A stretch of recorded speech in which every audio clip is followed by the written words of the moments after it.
It's not something I bring up in casual conversation, you know? How a life can be rewritten by whispers. My name's Bonnie, and for the longest time I let other people hold the pen to my story, defining my worth by what they thought I should be. But when the big moment of reckoning finally arrived, it wasn't some dramatic confrontation. It was quiet, like being carefully, deliberately erased.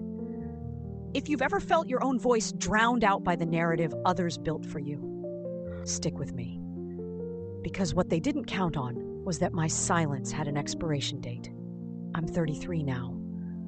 I live in a small studio apartment in a converted warehouse down by the waterfront in Portland. It's got exposed brick, more plants than furniture, and the rent is just high enough to keep me motivated. I brew my own pour-over coffee, strong enough to wake the dead, and I pay my bills on time. And at least according to my family's unspoken consensus, I was still the one who'd veered off course, the one who didn't quite measure up. I was supposed to be Dr. Bonnie, see? The prodigy, the one who aced every exam, the one who'd make them proud in a way they understood. Until, of course, I wasn't. I walked away from pre-med in my third year. There was no scandal, no dramatic flame-out, just a slow, creeping burnout that felt like my insides were being hollowed out with a dull spoon. It was the kind of exhaustion that settles deep in your bones, the kind no one sees because you've perfected the art of the pleasant nod and the polite smile, especially at Thanksgiving dinner. When I told them, my father, well, he didn't exactly yell. He just stopped talking to me for about 6 months. My mother, bless her heart, cried into a linen napkin and told her friends I was just taking a little sabbatical. My younger brother, Ethan, he just seamlessly stepped into the spotlight. Business degree, fast track at some soulless corporation, a fiancée, Chloe, from what they called a good family. The whole 9 yards. And me? I started teaching basic computer skills to seniors at a local community center. Partly for gas money, partly to keep from climbing the walls, and partly because for the first time in a long time, it felt like I was actually doing something. At first, yeah, it felt like I was admitting defeat. Then, slowly, it started to feel like I'd stumbled onto a hidden path. What began as me patiently explaining email to a handful of folks in a dusty classroom turned into packed workshops, then requests for online tutorials, and eventually the blueprint for an online learning platform. I called it BridgeIT. The mission was simple: help people over 65 feel confident and connected in a digital world that seemed determined to sprint ahead without them. We covered everything from video calls with grandkids to online banking, how to navigate healthcare portals, even how to spot those ridiculous internet scams before they emptied a savings account. It wasn't sexy. It wasn't going to make me a billionaire overnight, but it was real. Just last week, I was on a video call with a woman named Mrs. Albright. 86 years young, feisty as all get out, with a laugh that could fill a stadium. It took us nearly 45 minutes to get her new tablet's camera working. She kept calling me hon and muttering, "This infernal machine has a mind of its own." But when it finally flickered on and she saw her daughter's face, clear as day, calling from overseas, she just gasped. Her hand flew to her mouth and she whispered, "Oh, my stars. You brought my girl right into my kitchen." Moments like that, they don't make the evening news, but they change worlds. And that's why I built BridgeIT. Within 3 years, we had over 90,000 active users. We'd partnered with a few statewide agencies on aging, and there was a waiting list of nonprofits wanting to bring BridgeIT to their communities. We were genuinely making a difference, one patient, step-by-step tutorial at a time. But to my family, I was just Bonnie, doing her little computer thing. They never asked for details. Not once did a word like proud cross their lips in connection to my work. In their story, I'd taken a deliberate detour off the main highway onto a dusty, unpaved road. It didn't seem to matter that I'd surveyed the land, laid the gravel, and even put up the damn streetlights myself. A month ago, at one of those obligatory Sunday dinners, my mother was serving her famous pot roast. She turned to Chloe, Ethan's fiancée, and said, all casual-like, "Ethan's always been so driven, so focused." Then a little glance my way. "Bonnie, well, she's always been more of a creative spirit." I just smiled, that tight little smile you practice. I focused on cutting my green beans into perfectly even pieces. I didn't say a word, Because that's what you do when you're the designated family letdown, right? You keep quiet. You stay polite. You try to blend into the wallpaper. But something was shifting, a current A under the surface. And it was all going to start with a name I hadn't uttered in years, spoken by someone who had absolutely no idea who I really was. Not yet, anyway. The irony wasn't lost on me. It was sharp, like a shard of glass I kept turning over in my pocket. I could build this whole platform, this community, designed to make thousands of strangers feel seen, understood, and capable. But I couldn't get my own flesh and blood to ask me one genuine question about my life. At BridgeIT, we were deep in the throes of a massive system update. We were overhauling our entire user onboarding process, trying to make it even more intuitive for folks who might be holding a tablet for the very first time. Maybe their hands a little shaky, their eyesight not what it used to be. I just wrapped up a remote user testing session with a gentleman named Frank, 79 years old, a retired postal worker. When he successfully made his first video call to his granddaughter who lived across the country, honest to God, he started to cry. He kept saying, voice thick, she thought I was fading away. Now she can see me. She knows I'm still here. That feeling, that connection, that lit me up more than any venture capital pitch ever could have. But when I tried to share a little of that glow at a family dinner the following week, my dad just grunted. Something about teaching old people to click icons. Real groundbreaking stuff, Bonnie. Ethan, my brother, gave this little smirk, a half chuckle into his napkin. I let it go. What was the point? They had no idea that clicking icons had evolved into a sophisticated educational ecosystem. It was built on adaptive learning pathways, a custom-designed accessibility framework that integrated seamlessly with screen readers, voice command software, even features for users with limited motor skills.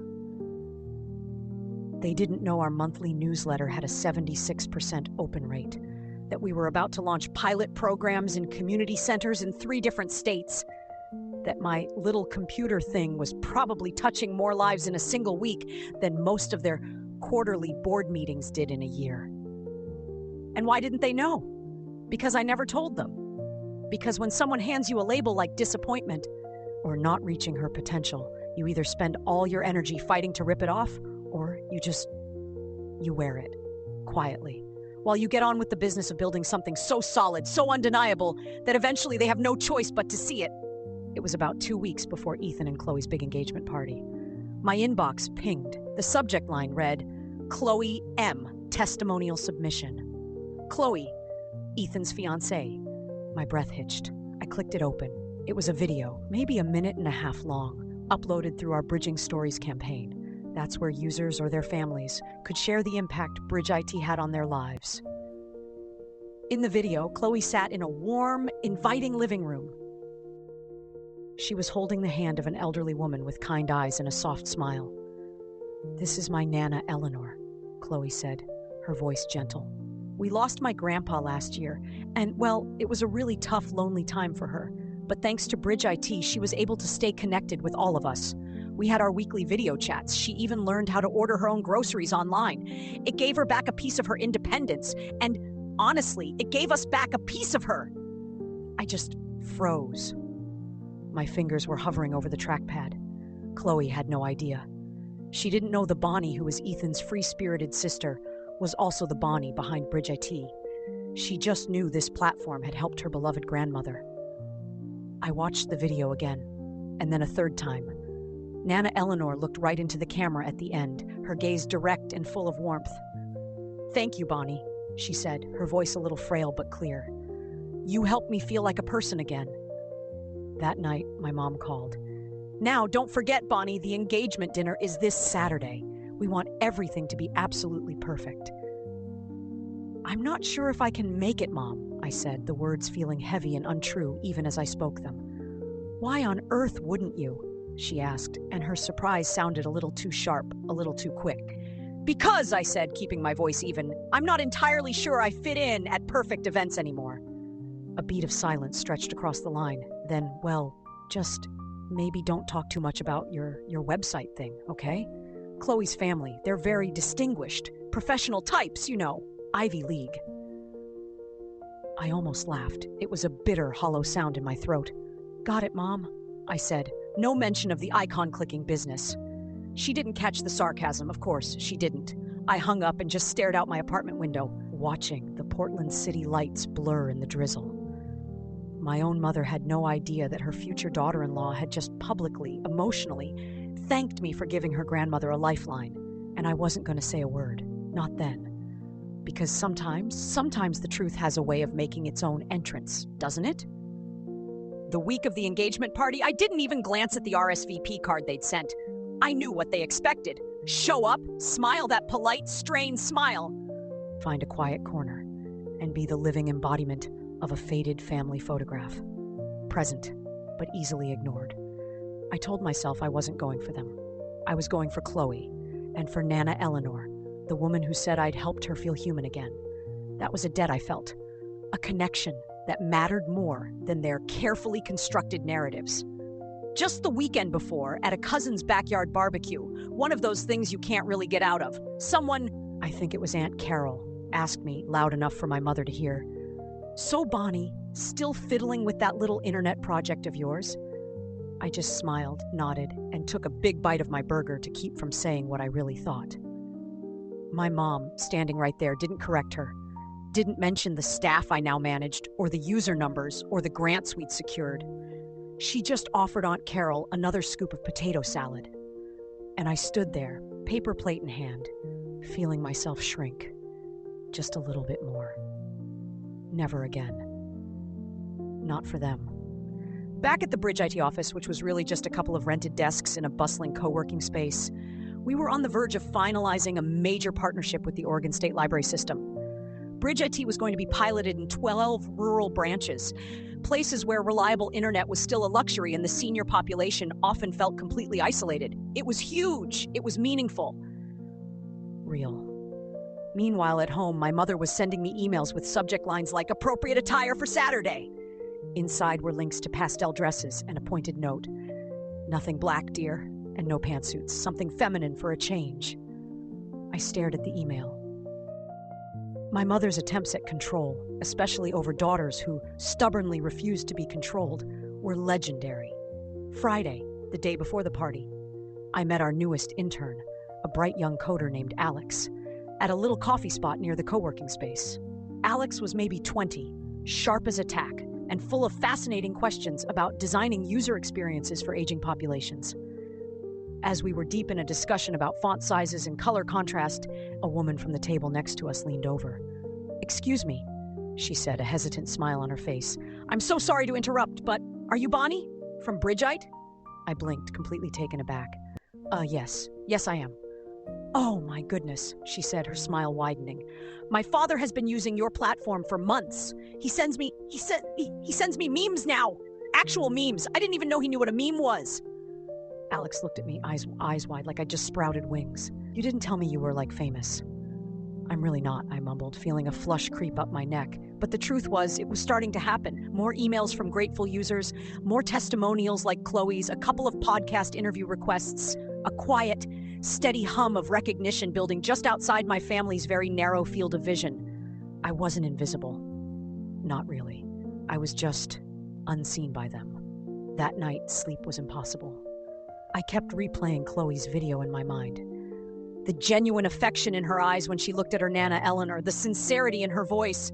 She didn't know me from Adam, not personally, but she'd placed her trust in something I'd built, something born from my own ashes of failure and quiet reinvention. And that trust, it felt different. It was pure. It was earned. It was completely, undeniably real. Unlike the conditional approval I'd spent years trying to wring from people who seemed determined to look right through me. Around 3 a.m, I finally got out of bed. I went to my closet and pulled out a dress. Not pastel, not black, not a pantsuit. It was a deep emerald green, sleeveless, with clean, elegant lines, simple, understated, and entirely me. I copied Chloe's testimonial video onto a small, plain USB drive. Not to show anyone, not to make some grand gesture, just to carry.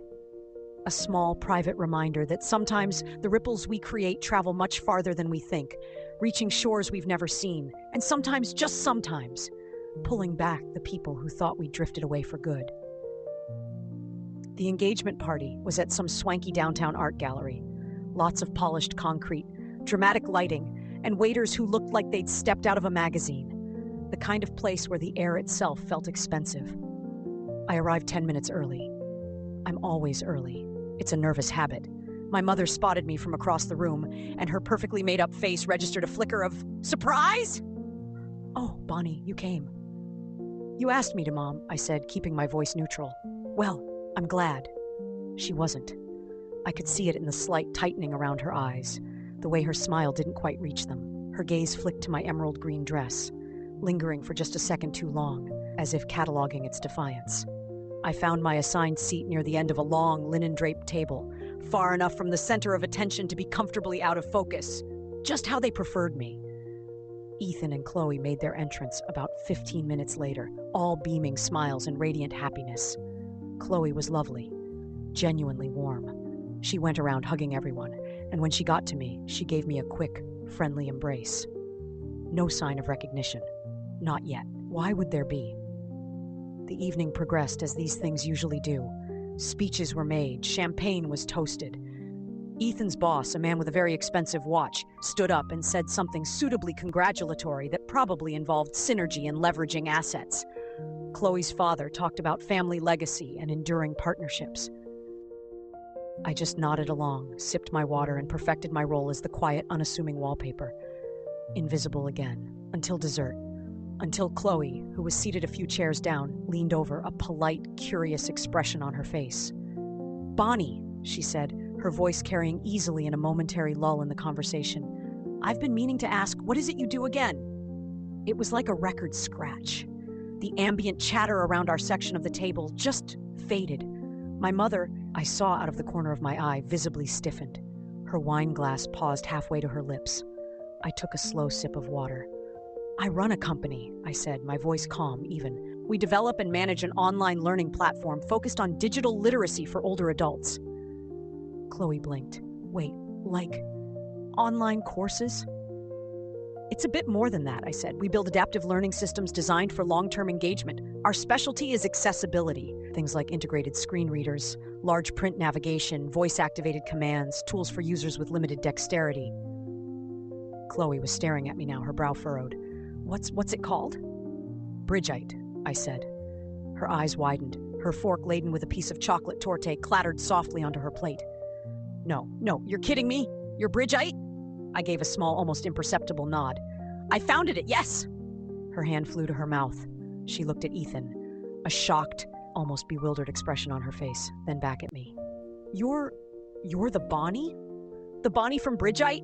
The founder? The one who does those bridging stories videos?" The room hadn't just quieted down. It felt like it had stopped breathing. My mother's fork was still suspended in midair. My father seemed to be intensely studying the pattern of his dessert plate. "My Nana Eleanor." Chloe's voice was a little shaky now. "She used BridgeIT every single day until she passed. Your platform, it helped her video call our family every Sunday, without fail. You gave us so much more time with her. I even submitted a video testimonial for your Bridging Stories campaign." I offered a gentle smile. "I know, Chloe. I saw it. It was beautiful. It meant a great deal to us." Chloe pushed her chair back and stood up. Her eyes were shining. "Why didn't you say anything?" I shrugged, a small, simple movement. It never seemed like the right time or place.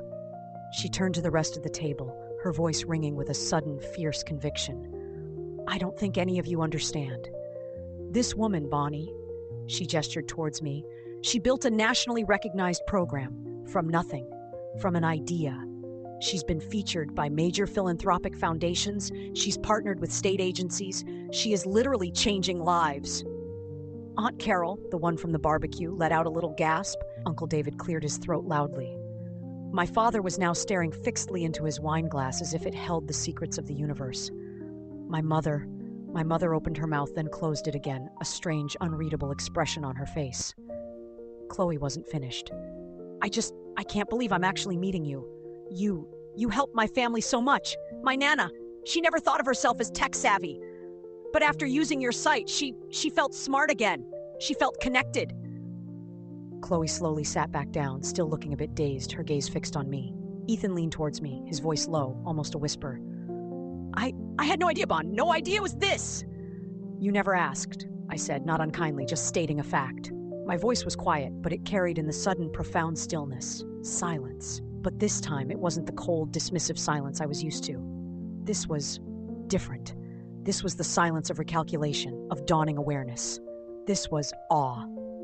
The rest of the evening unfolded in a kind of surreal, altered reality. The undercurrent of whispers started up again, but this time they weren't behind my back. They were about me, curious, impressed. Suddenly, impromptu toasts were being amended to include Bonnie's incredible work. My mother sat ramrod straight, unnervingly quiet, like her internal operating system was undergoing a massive, unexpected reboot. And for the first time in what felt like a lifetime, I didn't feel like a footnote in my own family story. I felt, well, not quite the headline, maybe, but definitely a significant subheading. And the strange thing was, I hadn't demanded it. I hadn't made a scene. I hadn't even raised my voice. The truth had simply walked into the room, taken a seat at the table, and refused to be ignored any longer. The next morning, I woke up with a peculiar sort of quiet in my chest. It wasn't triumph, not exactly, and it definitely wasn't revenge. It was something softer, deeper, like the almost inaudible click of a heavy door finally, gently latching shut. My phone buzzed on the nightstand. A text from Ethan. I'm so sorry, Bon. I never asked. I should have. Simple. No excuses. No flowery apologies. I looked at the message for a long moment, then turned the phone face down on the table. Later that afternoon, my mom called. Twice. I let it go to voicemail. Not out of anger, not really. I didn't know what she would say, and for once I didn't want to give her the chance to diminish it, to somehow make it smaller than it felt. Not this time. That evening, I took a long walk down to the esplanade along the Willamette River. The air was cool and crisp, carrying the scent of damp earth and distant pines. The city lights shimmered on the dark water, and the whole world felt suspended. Like something had cracked open, very quietly, and the light was still figuring out just how far it wanted to reach. I thought about Chloe's face, the sheer unadulterated shock and then reverence. Not for fame or money, but for impact, for meaning, for helping someone she loved. And I thought about all those years I'd spent making myself smaller, folding myself into the shapes they expected, because their silence, their casual dismissals, had convinced me I wasn't enough. But now I knew better. 2 days later, an envelope arrived. Actual honest-to-goodness paper, handwritten, from my mother. Dear Bonnie, it began. Chloe showed me the video, the one of her Nana and the one Chloe made for BridgeIT. I watched them both, and I cried. Not because I was surprised by what you've built, though perhaps I should have been. I cried because I realized I never truly bothered to look. I never asked the right questions. I was so focused on the path you seemed to walk away from that I never once stopped to see the incredible one you were forging for yourself and for so many others. You did something no one else in this family ever had the courage to do. Bonnie, you dared to deviate from the plan. You stumbled. You got back up. And you kept going. And in doing all of that, you've taught so many people how to find their voices again. Perhaps you're even teaching me. Love, Mom. I read it 3 times, slowly. Then I folded the single sheet of paper carefully and placed it on my desk next to a small, smooth stone I'd picked up on the riverbank. Not in a frame, not for display, just there, kept, because this time the validation didn't need to be hung on a wall. I was living it, every single day. That weekend, I gave a keynote speech at a small community tech conference. It was held in the basement meeting room of an old church, about 60 people, a mix of seniors, caregivers, local nonprofit folks. No cameras, no press, no fancy PowerPoints.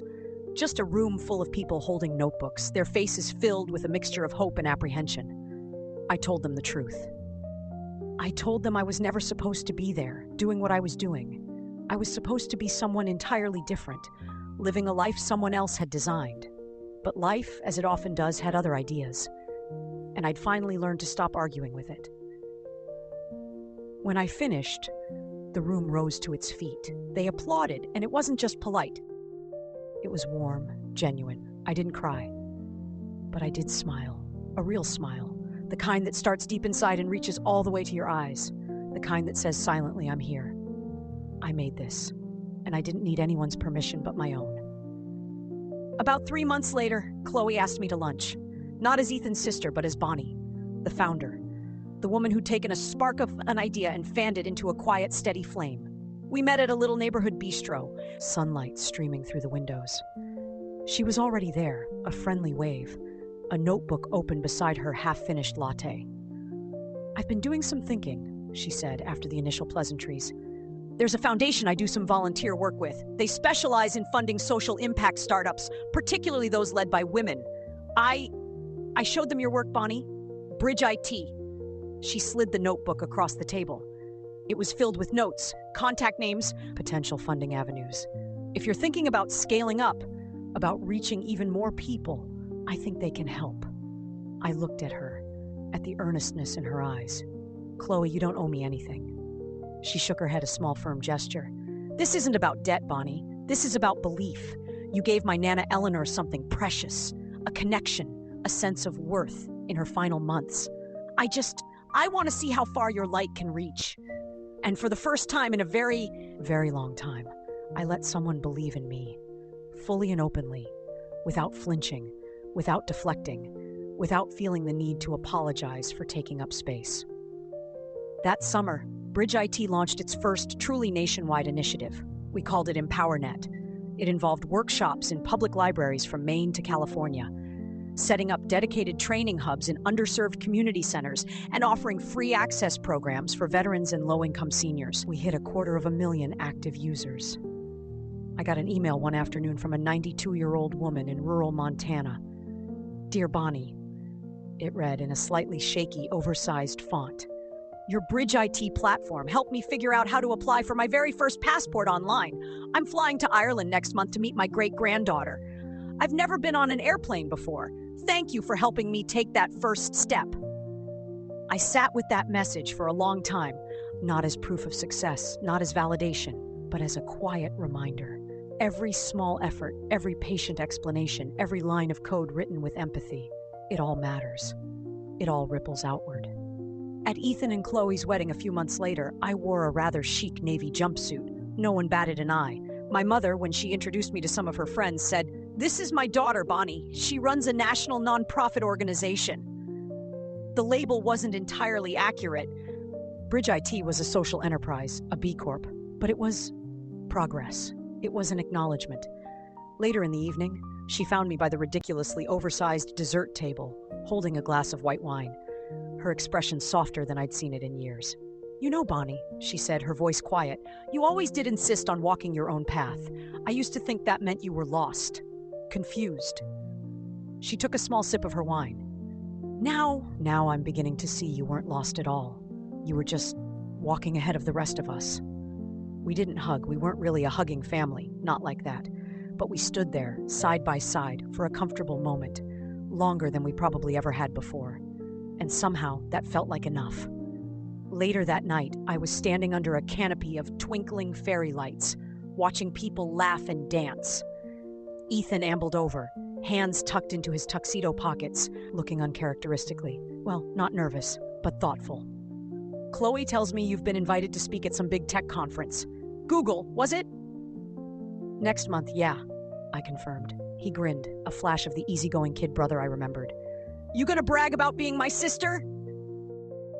I laughed, a genuine, light sound. "Only if you brag about being mine," he chuckled. And just like that, some old invisible tension between us seemed to ease, loosen its grip. 2 weeks after the wedding, I sent Ethan and Chloe a small, unassuming package. Inside, there was a handwritten note and another one of those plain USB drives. On the drive was a custom-configured version of BridgeIT, specifically designed for the assisted living facility where Nana Eleanor had spent her final precious years.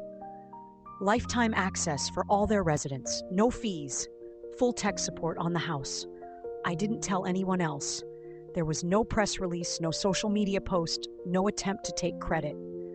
Just a simple note with the package that read, "Some connections are strong enough to outlive even our deepest misunderstandings. Thank you for helping my Nana find her voice and for helping me find mine." Chloe called me the next morning. She didn't speak for a few moments when I answered. I could just hear her breathing, a little ragged on the other end of the line. Then finally, a whispered, tear-choked, "Bonnie, you didn't have to do this." I smiled, though she couldn't see it. "I know," I said softly. "That's precisely why I did." Back in my little warehouse apartment, I printed out a quote I'd come across somewhere. Just simple black text on white paper. I taped it to my refrigerator door right next to a slightly lopsided pottery magnet a grateful BridgeIT user had sent me. It said, "They'll tell everyone you gave up, that you failed, that you took the easy way out.